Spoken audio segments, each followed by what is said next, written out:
하나님 말씀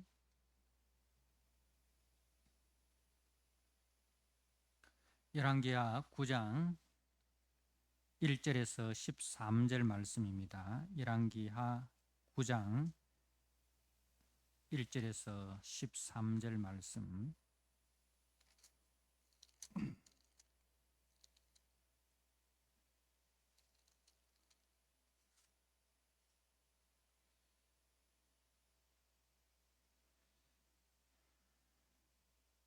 주신 말씀을 봉독드립니다. 9장 1절입니다. 선지자 엘리사가 선지자의 제자 중 하나를 불러 이르되 너는 허리를 동이고 이 기름병을 손에 가지고 길랏 라못으로 가라. 거기에 이르거든 님시의 손자 여호사밧의 아들 예후를 찾아 들어가서 그의 형제 중에서 일어나게 하고 그를 데리고 골방으로 들어가 기름병을 가지고 그의 머리에 부으며 이르기를 여호와의 말씀이 내가 네게 기름을 부어 이스라엘 왕으로 삼노라 하셨느니라 하고 곧 문을 열고 도망하되 지체하지 말지니라 하니 그 청년 곧 그 선지자의 청년이 길랏 라못으로 가니라. 그가 이르러 보니 군대 장관들이 앉아 있는지라. 소년이 이르되 장관이여 내가 당신에게 할 말이 있나이다. 예후가 이르되 우리 모든 사람 중에 누구에게 하랬느냐 하니 이르되 장관이여 당신에게니이다 하는지라. 예후가 일어나 집으로 들어가니 청년이 그의 머리에 기름을 부으며 그에게 이르되 이스라엘 하나님 여호와의 말씀이 내가 네게 기름을 부어 여호와의 백성 곧 이스라엘의 왕으로 삼노니 너는 네 주 아합의 집을 치라. 내가 나의 종 곧 선지자들의 피와 여호와의 종들의 피를 이세벨에게 갚아주리라. 아합의 온 집이 멸망하리니 이스라엘 중에 매인자나 노인자나 아합에게 속한 모든 남자는 내가 다 멸절하되 아합의 집을 느바스의 아들 여로보암의 집과 같게 하며 또 아히야의 아들 바하사의 집과 같게 할지니라. 이스라엘 지방에서 개들이 이세벨을 먹으리니 그를 장사할 사람이 없으리라 하셨느니라 하고 곧 문을 열고 도망하니라. 예후가 나와서 그의 주인의 신복들에게 이르니 한 사람이 그에게 묻되 평안하냐? 그 미친 자가 무슨 까닭으로 그대에게 왔더냐? 대답하되 그대들이 그 사람과 그가 말한 것을 알리라 하더라. 무리가 이르되 당치 아니한 말이라. 청하건대 그대는 우리에게 이르라 하니 대답하되 그가 이리이리 내게 말하여 이르기를 여호와의 말씀이 내가 네게 기름을 부어 이스라엘 왕으로 삼는다 하셨다 하더라 하는지라.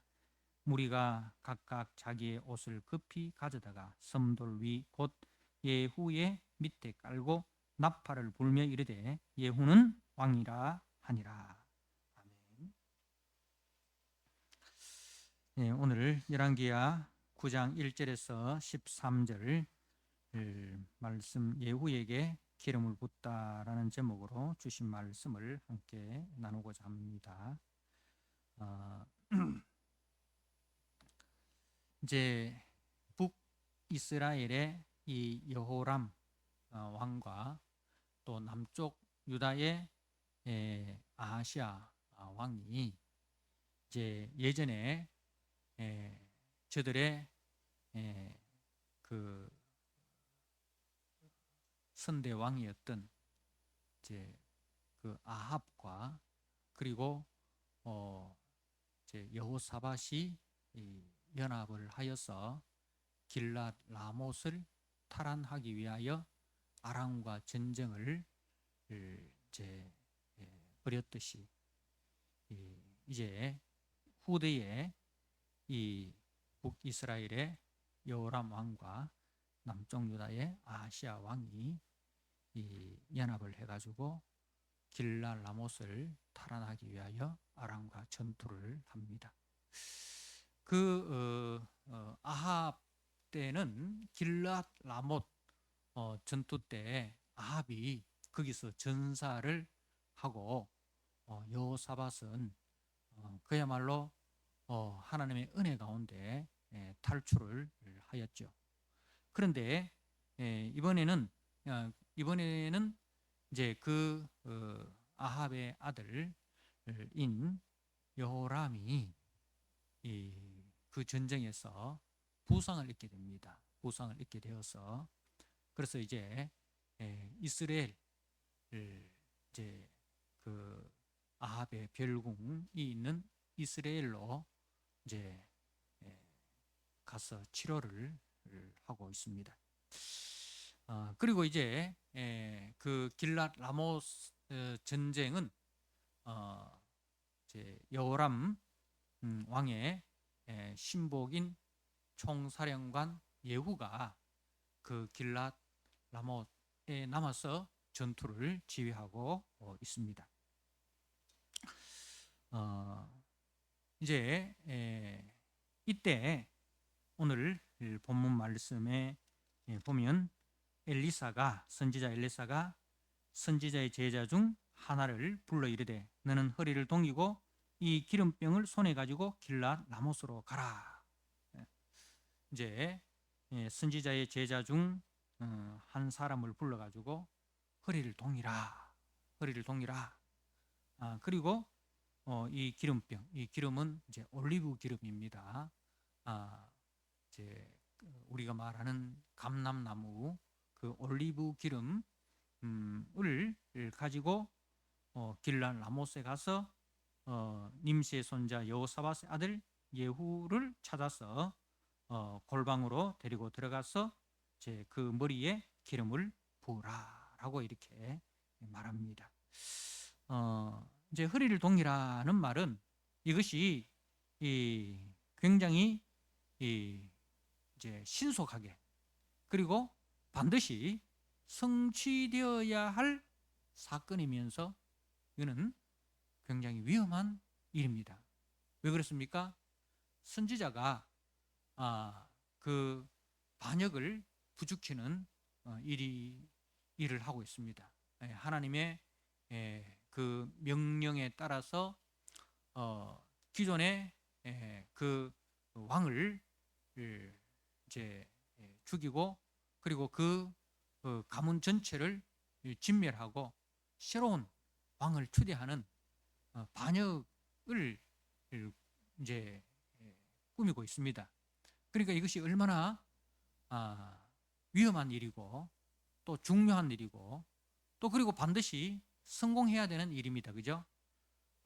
물론 하나님께서 이 일을 앞서 진행하시지만 그러나 그 일에 순종을 하는 선지자 또한 굉장한 긴장감을 가지고 일을 해야 됩니다.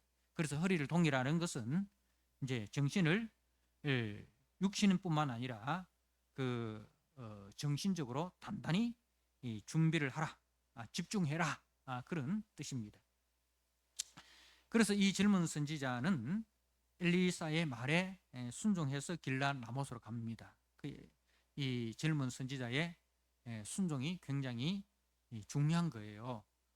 그 위험한 일에 기꺼이 이제 순종을 합니다. 자, 거기서 이제 장군들과 함께 앉아 있는 예후를 보고 이제 할 말이 있다 그렇게 해서 예후를 데리고 이제 골방으로 들어가서 이제 기름을 붓습니다. 그런데 거기서 이제 3절에 보니까 여호와의 말씀이 내가 네게 기름을 부어 이스라엘 왕으로 삼노라. 그러니까 이것은 엘리사의 뜻도 아니고, 그죠? 엘리사의 뜻도 아니고, 그리고 이 젊은 선지자의 뜻도 아니고 누구의 뜻이라는 거예요? 하나님의 뜻이라는 거죠. 하나님의 뜻이다. 하나님의 말씀이 내가 네게 기름을 부어 이스라엘 왕으로 삼노라 하고 곧 문을 열고 도망하되 지체하지 말지니라. 그렇게 말하고는 빨리 문을 열고 도망하라, 지체하지 마라. 그렇게 말합니다. 그래서 이 청년이 이 젊은 선지자가 길랏 라못으로 가서 이제 여러 군대 장관들이 앉아 있는 거기서 이제 예후에게 장관이여 내가 당신에게 할 말이 있습니다. 그렇게 이제 이야기를 합니다. 그 예후가 누굴 말하느냐, 우리 전부를 말하느냐, 아니면 내 한 사람을 말하느냐. 그래서 예후 당신에게 니다 이렇게 해서 이제 예후가 집으로 들어가서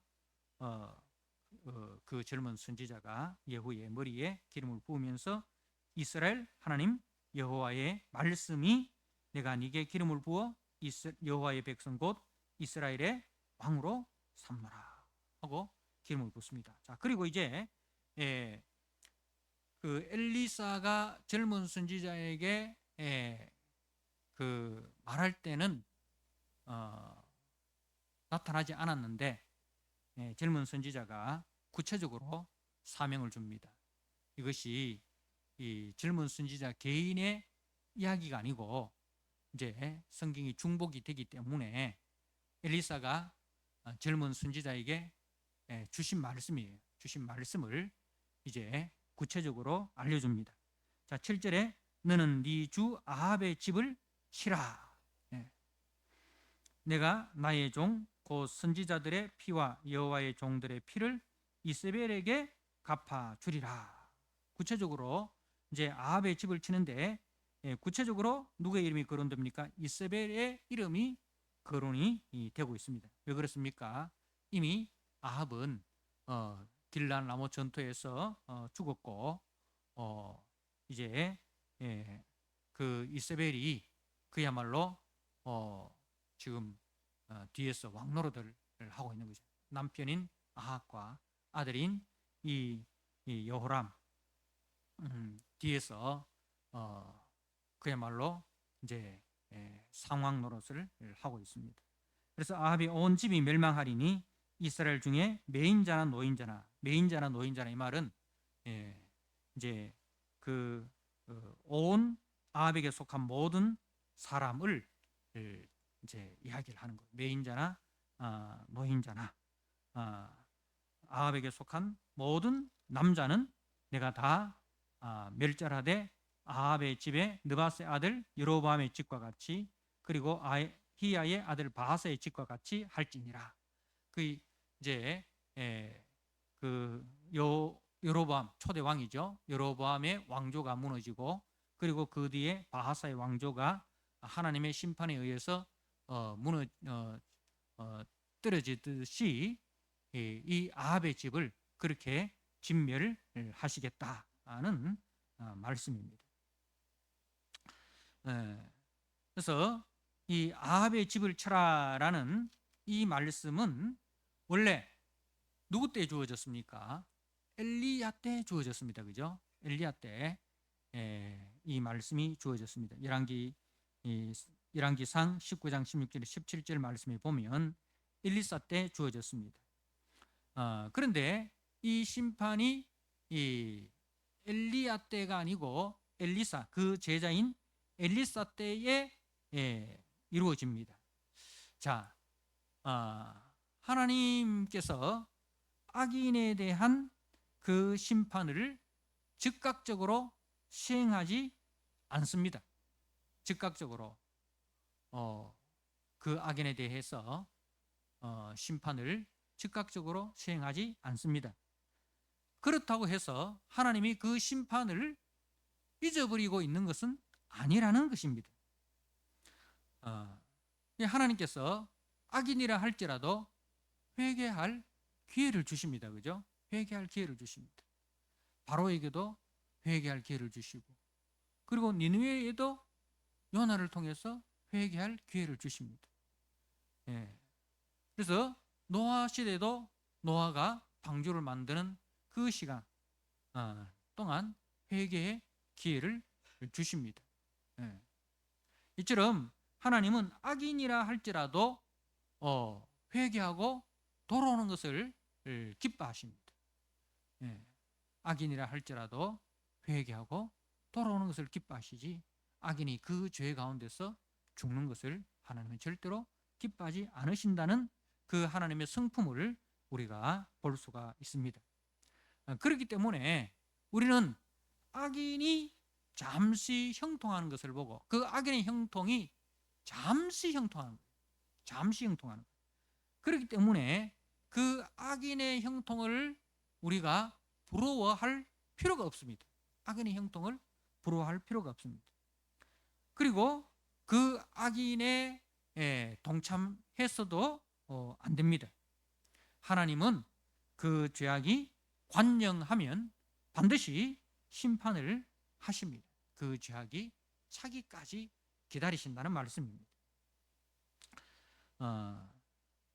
그리고 이제 우리는 그때까지 하나님께서 우리에게 맡겨주신 그 사명을 자신의 삶의 자리에서 잘 감당을 해야 됩니다. 엘리사처럼 그 자신들에게 주어진 선지자의 사명을 잘 감당을 해야 됩니다. 이렇게 하나님은 이 불의한 아합 왕조 시대에도 이 불의한 세상 속에서 자신의 믿음의 자리를 잘 지키는 7,000명의 남은 자를 남겨두셨습니다. 그죠? 7,000명의 남은 자를 남겨두셨습니다. 그 7,000명이 숫자적인 7,000명일 수도 있지만 그것보다도 그러니까 자신의 자리에서 믿음을 지키는 모든 사람을 말하는 거예요.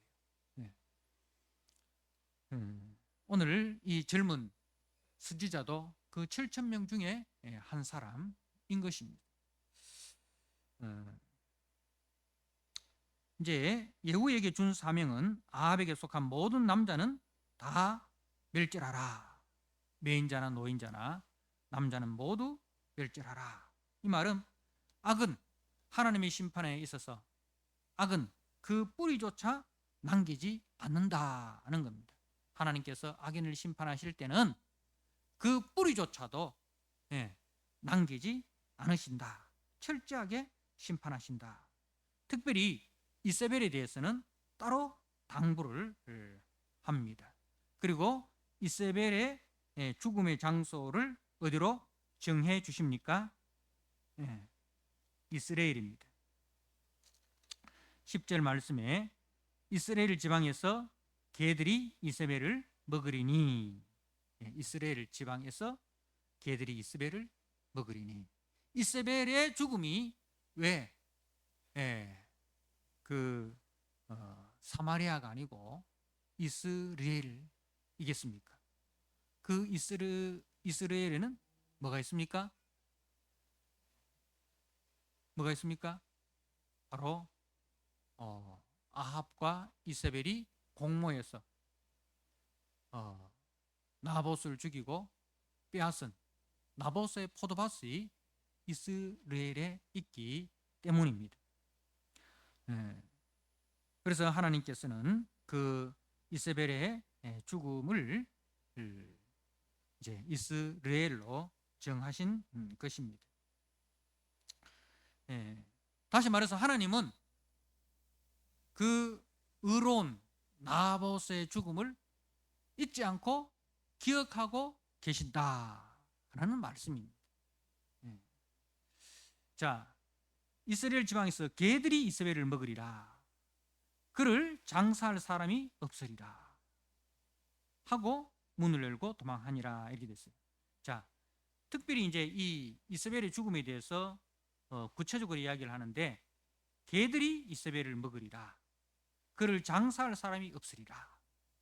자, 이스라엘에 있어서 이제 비참한 죽음은 이제 죽었는데 장사할 사람이 없어서 땅에 묻히지 못하고 시신이 이제 그 짐승에게 훼손당하는 것, 그것을 가장 치욕적인 죽음으로 생각합니다. 우리가 그 사울이 블레셋과의 전투에서 사울과 그 자녀들이 죽임을 당하지 않습니까? 그죠? 이제 그랬을 때에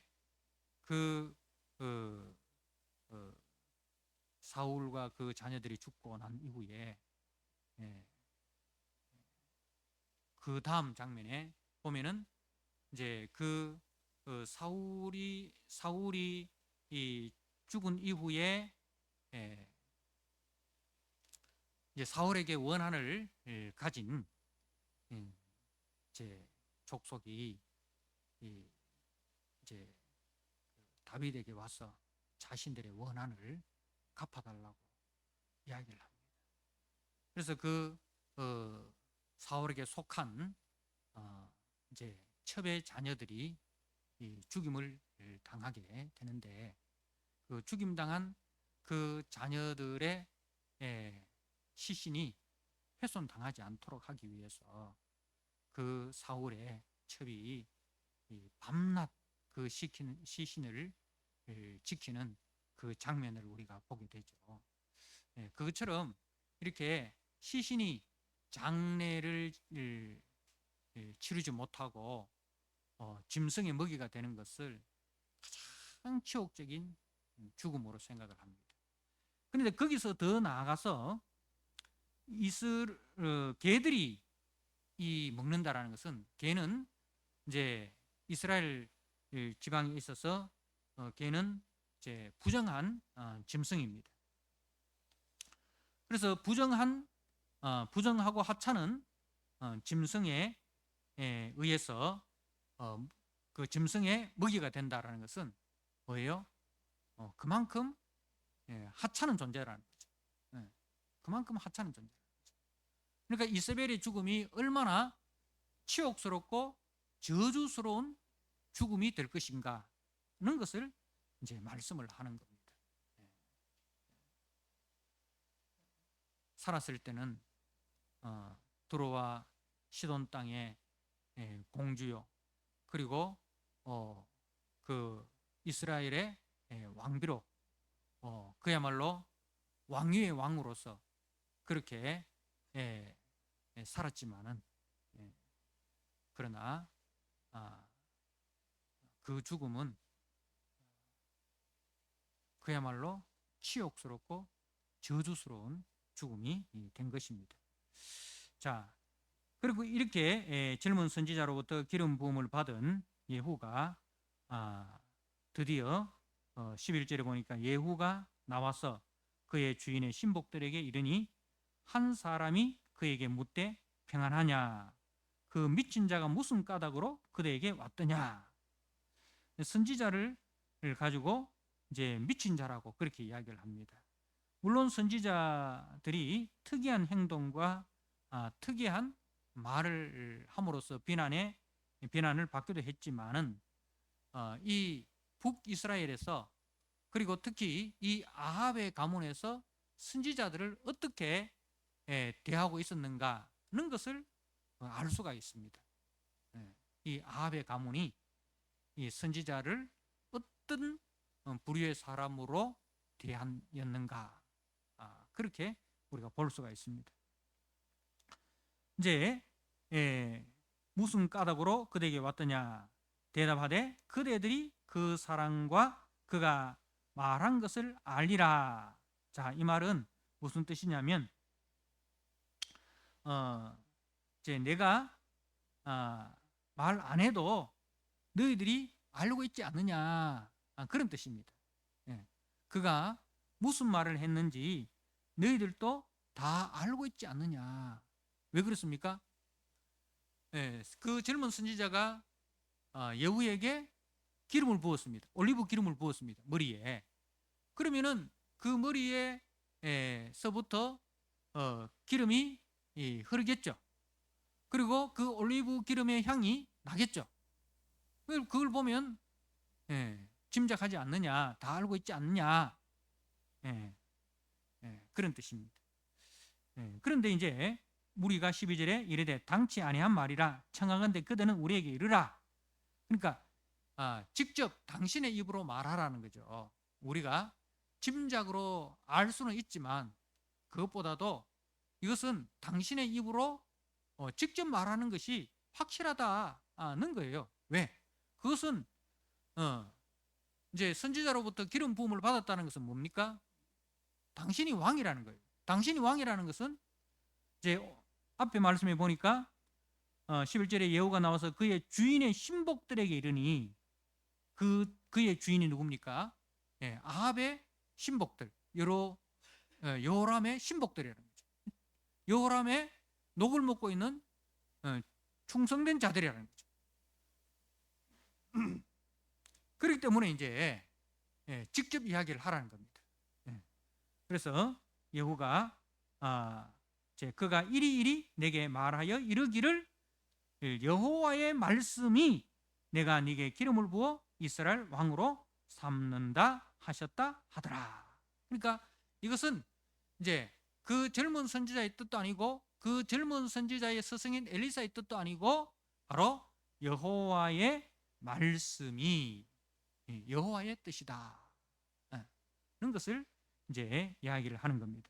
자, 그러자 13절에 무리가 각각 자기의 옷을 급히 가져다가 섬돌 위 곧 예후의 밑에 깔고 나팔을 불며 이르되 예후는 왕이니라 하니라. 그러니까 그 신복들이 이제 즉각적으로 행동을 하는 거예요. 즉각적으로 그 예후의 반역에 함께 동참을 하는 겁니다. 이것은 무엇을 의미하고 있습니까? 때가 무르익었다는 거예요. 때가 무르익었다는 거죠.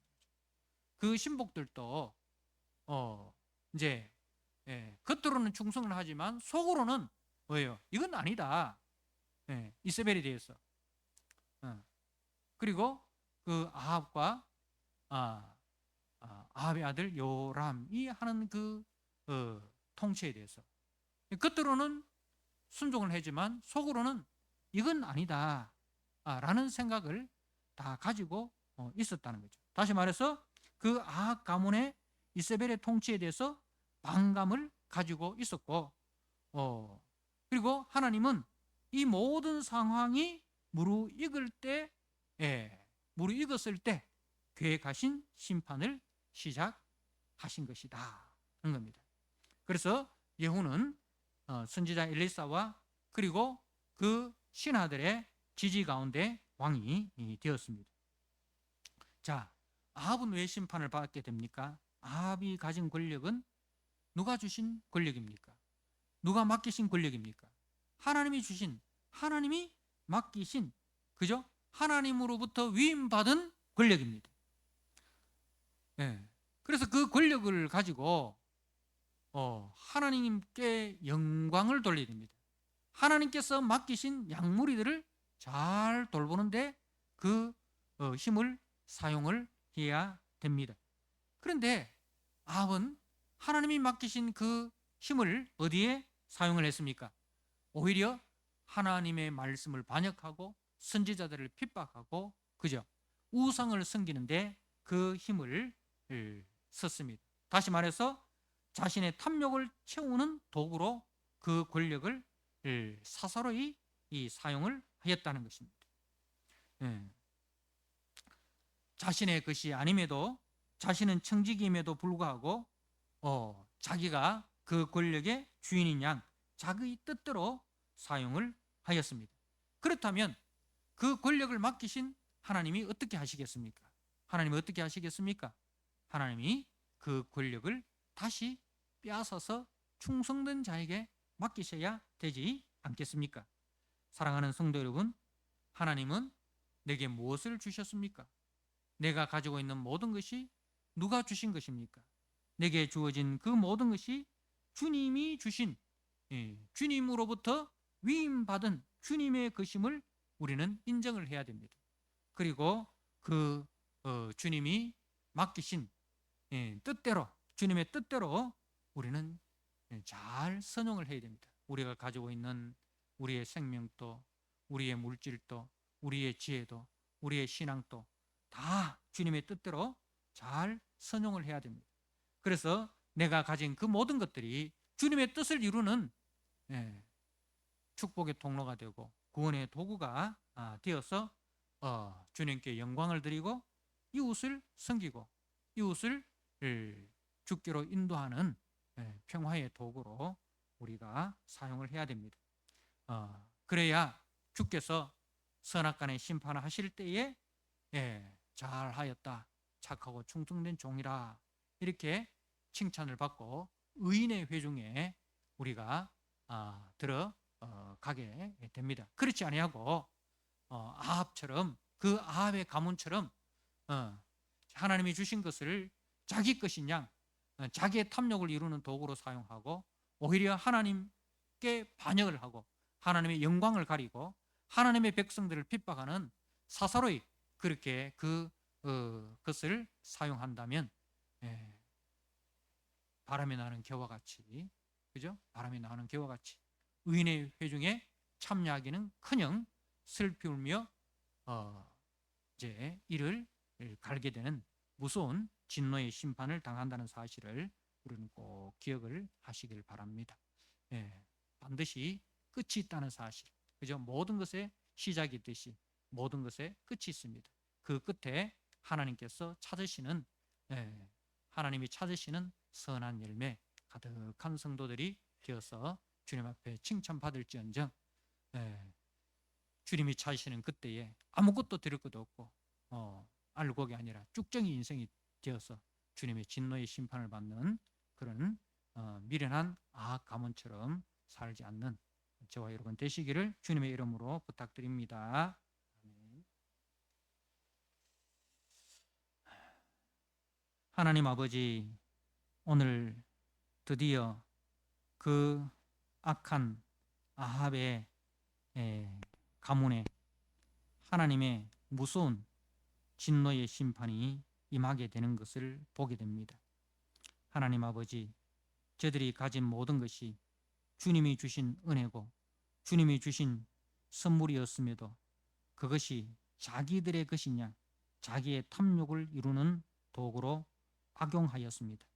하나님의 영광을 가리고 하나님의 선지자를 핍박하고 하나님의 양들을 괴롭히는 탐욕의 도구로 악용을 하였습니다. 하나님께서는 그 악인들이 그 악이 무르익을 때까지 관영할 때까지 기다려 주셨습니다. 회개의 기회를 여러 번 주셨지만은 저들은 그 모든 회개의 기회를 스스로 발로 차버리고 끝까지 바로처럼 강팍하게 행하다가 무서운 하나님의 진노의 심판을 당하게 되는 것을 봅니다. 특히 그 배후에 있었던 이세벨이 얼마나 처참하고 그리고 참혹하게 심판을 당하는지를 보게 됩니다. 하나님 아버지, 우리의 인생에 있어서 하나님이 결산하는 날이 온다는 사실을 기억하게 하여 주시옵소서. 하나님이 결산할 때에 하나님이 찾으시는 열매를 드릴 수 있는 저들이 되게 하여 주옵소서. 내게 있는 모든 것이 주께서 주신 은혜고 주의 것임을 알고 주님의 뜻대로 잘 선용하여서 주님이 찾으시는 아름다운 열매로 주님의 기쁨이 되는 우리 모든 성도들이 되도록 주님 은혜를 베풀어 주옵소서. 예수님께 하신 이름으로 감사하며 기도드리옵나이다. 아멘.